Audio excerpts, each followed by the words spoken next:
দর্শক আসসালামু আলাইকুম। দর্শক আপনাদের প্রীতীয় শুভেচ্ছা জানিয়ে শুরু করছি আমাদের আজকের প্রতিবেদন। তো দর্শক দেখতেই পাচ্ছেন আমাদের সামনে এক অসহায় এক নারী দাঁড়িয়ে আছে। তো তার স্বামী নাই, স্বামী রেখে চলে গেছে। আপুটি এখন খুবই কষ্ট করছেন, দাঁড়িয়ে দাঁড়িয়ে ঘুরতেছেন। তো কোথাও কোনো সহযোগিতা পাচ্ছেন না। তো শেষমেশ ইউটিউবে এসে দাঁড়িয়েছেন। তো আপুর ব্যক্তিগত সম্বন্ধে আমরা জানার চেষ্টা করবো। আপু আসসালামু আলাইকুম, কেমন আছেন? আপনার নাম কি? সাথী, খুব সুন্দর নাম। সাথী আপু, ইউটিউবে কেন আসলেন? আসছে আমার একটা ছেলে আছে, আমার ভবিষ্যৎ আছে একটা ভালো একটা ছেলে, 12 মাস পাইলে বিয়ে শাদী বসুন। স্বামীটা নেশা করে দেখে আমি ডিভোর্স দিয়ে দিছি। আসছি প্রতিবেদনে। কতদিন হয়েছে ডিভোর্স দিয়েছেন? 5 বছর হয়েছে। 5 বছর হয়েছে, আচ্ছা আচ্ছা। তো 5 বছর ধরে কার কাছে আছেন? কাকার কাছে আছি। কাকার কাছে? মানুষ করছে ছোটকালতে, মা মরে গেছে, বাবা আছে, কাকার কাছে থাকি। আচ্ছা, তো আপনার জীবনে তো মনে করেন জন্মটাই দুঃখের। তো জন্মটা যে দুঃখ করতে করতে আবার বিয়েটা করলেন সুখের জন্য, সেটাও দুঃখ রয়ে গেল। তো কেমন লাগে আপনার জীবনটা?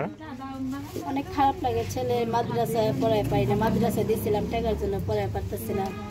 ছেলের জন্য আমি বাসায় কাজ করি, আবার সেলাই মেশিনে কাজ করি। আমি সেলাই মেশিন চালাতে পারি কিন্তু ঘরে নাই, তার জন্য মাসেরটা চালায় কয় টাকা ইনকাম করে ওটিতে হয় না। আচ্ছা, ঘর ভাড়া 2000 টাকা 1500 টাকা দেওয়া লাগে। আচ্ছা আচ্ছা। তো এখনকার বিয়ে শাদী করবেন?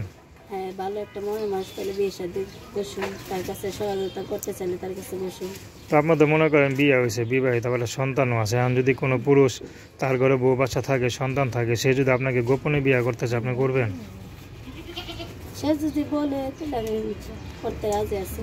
আচ্ছা, মানে সুখে রাখলে আপনি রাজি আছেন, এই তো? সুখে থাকলে রাজি আছি। সুখ জিনিস ছাড়া তো মেয়ের আর কিছু চায় না। আর কিছু চায়? স্বামী সুখটাই তো চায়। টাকা পয়সা তো আবার চাইবেন না?